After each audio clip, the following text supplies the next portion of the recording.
So in the beginning, there was the Mechonis and the Mechonis, and they decided to beat the shit out of each other until they both just gave up in the middle of it, and let the creatures living on them beat the shit out of each other instead. Then they gave up too. This took place at the Battle of Sword Valley, where Dunban, Dickson, and Mumkar fought with the rest of the Homs to defeat the Mechon threat. Dunban utilizes the Monado to rip through the Mechon like they're fucking paper. At the end of the battle, Dunban loses the use of his right arm, Dickson lost nothing of value, and Mumkar fucking dies. A year later, some blonde-haired boy named Shulk, who has been studying the Monado with Dickson, this absolute unit of a man named Rhine, and some chick named Fiora who lives at Colony 9 with them, get attacked by a sudden Mechon invasion on their colony. Shulk is forced to wield the Monado and basically outperforms a war veteran in every way but personality by allowing him to see into the future. Shulk attempts to murder this Mechon that mysteriously has a face, only to find out the Monado has no effect on it. Fiora gets a scratch and fucking dies. I'll kill you! It goes about as well as you'd expect. Shulk and Rhine go off on a journey to genocide the entire Mechon race, on the way stopping by Colony 6 and picking up Sharla, who assists them in murdering a face Mechon named Zord, who ate Sharla's soon-to-be husband, Gatto. This now means that Rhine is in there.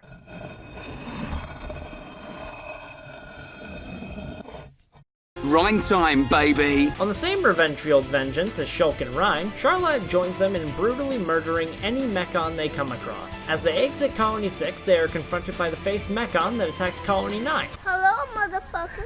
Dunban and Dickson enter the fray to defend the others. However, the face Mechon immediately fucks off to go do something else. Talk all you want, because those words will be your last! I don't think I need to tell you how this one goes. Shulk has a vision of a black tower, which once explained to Dickson, he reveals that Shulk must go to the Bionis head if he wishes to go to Prison Island. The party, now consisting of Shulk, Rhine, Sharla, and Dunban, kidnaps some girl named Melia who was passed out in the forest because she got absolutely shit on by some dino beast. While the party heals her, Shulk goes off with his boyfriend Riku and learns of a new power that his Monado holds. Upon arriving at their next destination, the party is introduced to the main character of the game, the legendary Hierophant of Napon Prophecy, Riki. Nice one! Allow me to help! Hope this works. To you! Nice one! To me! Take this, bubble! Not bad! Wow, this is absolutely mint! Okay, but in all seriousness, do you not realize how much this man fucks? He's 40 years old beating the shit out of monsters with a glorified rock on a stick. He has 11 kids at home, a wife he fucks on the daily, and is the sole reason that they are all able to eat. Rhine doesn't hold a fucking candle to this absolute unit. The legendary Hierophant decides to take pity on this group of misfits, allowing them to join him on his journey to defeat the Dino Beast for Melia. Riki, live to serve!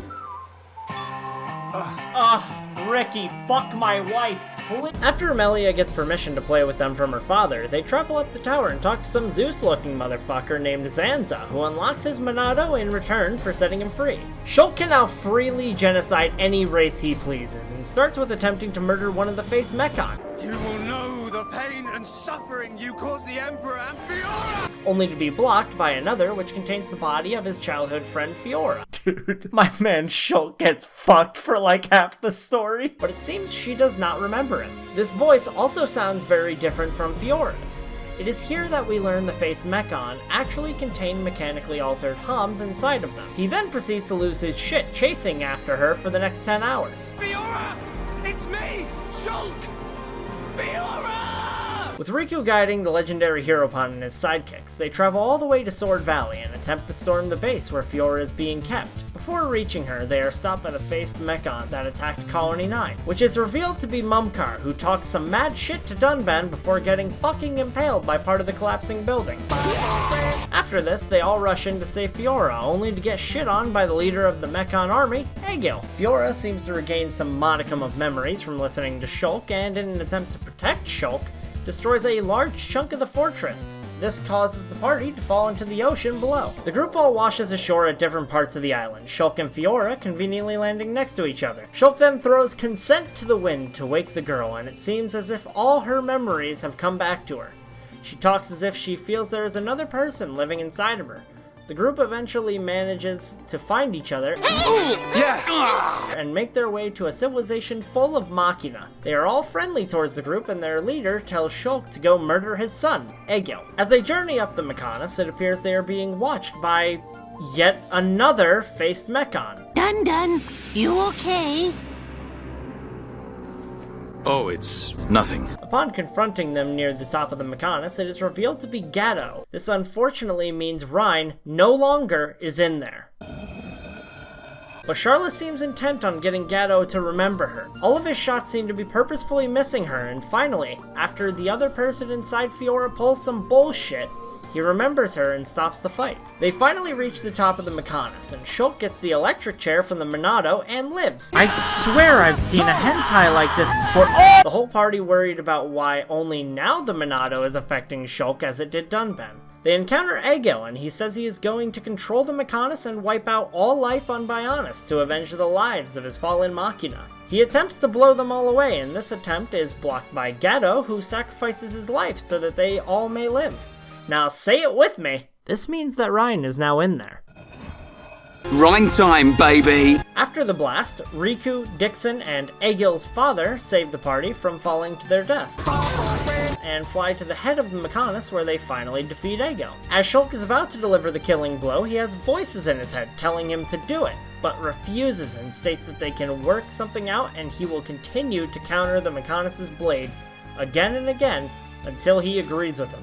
Egil is impressed by this. Shulk is happy that they are finally starting to see eye to eye, and the moment he has any sense of happiness, it is immediately taken away by a bullet in his back. Dickson! Why? Kept you waiting, huh? After Dickson awakens Shulk's persona, Shulk falls dead on the ground and his persona escapes. Zenza proceeds to murder Fiora's persona Meyneth, the Mechonis, and Egil. However, before Egil is able to die, he drives the Mechonis' hand into the Bionis' stomach as a final fuck you. Melia's brother gets a girlfriend who quickly turns him and all the other High Entia into dino beasts, but not before slamming into her ass one last time and giving the party enough time to escape the surprising family reunion. I got it. Too late? Damn him! Bro, Dickson, you didn't even try! With Shulk having no more Monado, the Machina make him a new one, promptly named, and I shit you not, Monado 2. It is also worth mentioning that the two gods that controlled the Mechonis and Bionis call themselves Monados. This means that two Monados exist, and since Zanza killed Meyneth, he now wields two Monados. As all this is going on, Shulk is going through a post-life crisis where Riku and him are floating in space. He wakes from this wet dream with the drive to take down Zanza. Riki never lose. For Riki family, Riki win. We must show this god our unyielding will to survive. The suffering of my people will not be in vain. The crimes against our friends will not go unpunished. Fiora's character development, everyone! As they travel through the stomach of the Bionis, they take out the Dino Beast of Incest, head back to Prison Tower to murder Dickson, and head to space to go kill a god. Do you think that ramped up quick? They get to space and I genuinely have no idea how, other than God fucking teleported them there. In a move that nobody saw coming except Shulk, because he can see the fucking future, he spawns the true Monado through the power of friendship on God and fucking beans God. And you want to know the best part? Riku was a fucking computer, and this is all a simulation because of some dumb fucking scientist named Klaus. I haven't heard of Klaus in my fucking life. Then Riku says he's the Monado and lets Shulk make another fucking universe with no gods and says, fuck it, happy ending.